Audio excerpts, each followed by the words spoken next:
This is Edward Seaga, Harvard graduate, architect of Jamaican cultural institutions, prime minister, and, if we believe the declassified files, the leaked testimonies, and the blood on the streets, the central figure in one of the most covert and calculated CIA operations ever run in the Caribbean. Sounds like fiction, right? The CIA meddling in Jamaica, shaping elections. That couldn't have happened. Could it? Well, stick around, because what we're about to uncover runs deeper than the Cold War, darker than any party politics, and far more disturbing than what your history teacher ever told you. The year was 1976, and while Bob Marley's music echoed with One Love, the real rhythm on the island was revolution. Jamaica was teetering on the edge.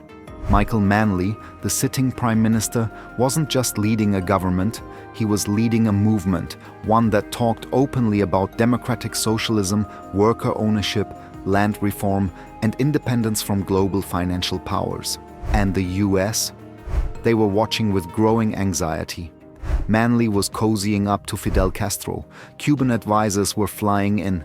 Jamaican soldiers were being trained in Havana.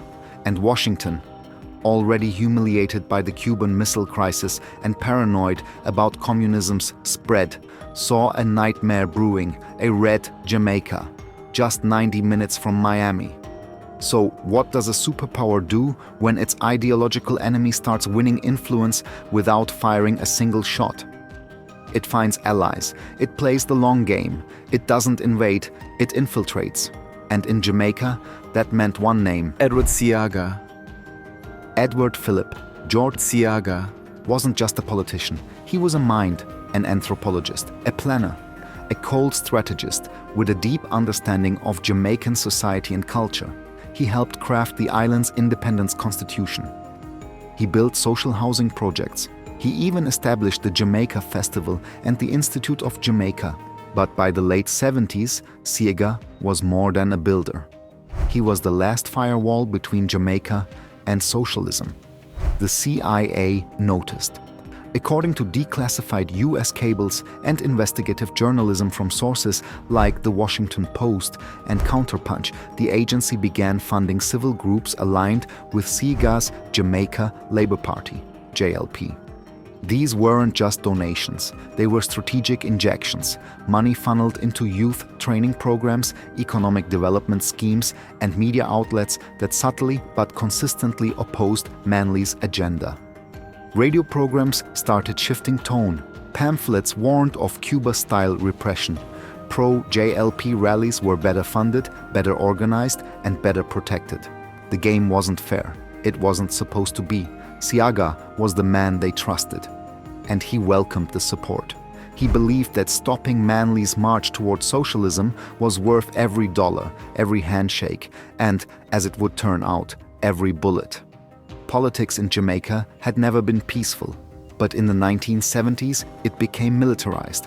The island's urban neighborhoods became garrisons, communities that were fiercely loyal to a political party, often through fear and intimidation.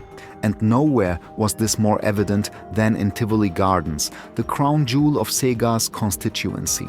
Built as a public housing development, Tivoli became something more, a political stronghold, patrolled by party-aligned enforcers. Residents were expected to support the JLP, and those who didn't often disappeared into the night. It was in this environment that one of Jamaica's most infamous criminal organizations emerged, the Shower Posse. Named after the way they showered enemies with bullets, the posse grew into an international operation, exporting cocaine, violence, and influence into New York, Miami, and Toronto. Investigative reports and testimonies from former members allege connections between the gang and both the JLP and US intelligence. Whether the CIA actively supported the gang is still debated. But what's not debated is this: the Shower Posse protected Seaga's turf. They kept the votes in line. And they helped build a new kind of politics, one where firepower was just as important as policy. The 1980 general elections were more than a vote. They were a civil war. Gun battles erupted between PNP and JLP-aligned neighborhoods. Political meetings were firebombed. Families fled their homes. The violence left over 800 people dead. It remains one of the darkest chapters in Jamaican history, but in Washington, they called it a win. Seaga triumphed. The US-aligned candidate had ousted the socialist, and within months, American aid packages flooded the island.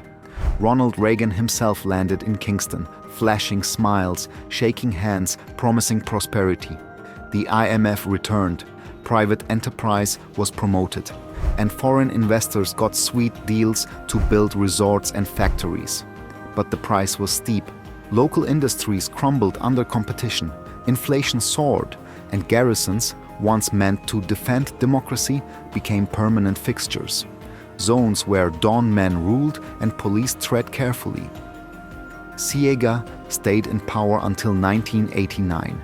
He brought stability to some, but stagnation to others. He introduced reforms, built institutions, and kept close ties with Washington. But he also presided over a deeply divided country, one still haunted by the ghosts of political violence. The garrison system didn't fade when he left. It calcified. Today, Kingston remains carved into red and green territories. Election time still brings tension. And the Dons, they're no longer just political tools. They're power brokers in their own right, running extortion rings, drug trades, and issuing street-level justice. So, who was Edward Seaga? To his supporters, he was a visionary. A man who stood against communism, modernized the economy, and reshaped Jamaica with intellect and courage.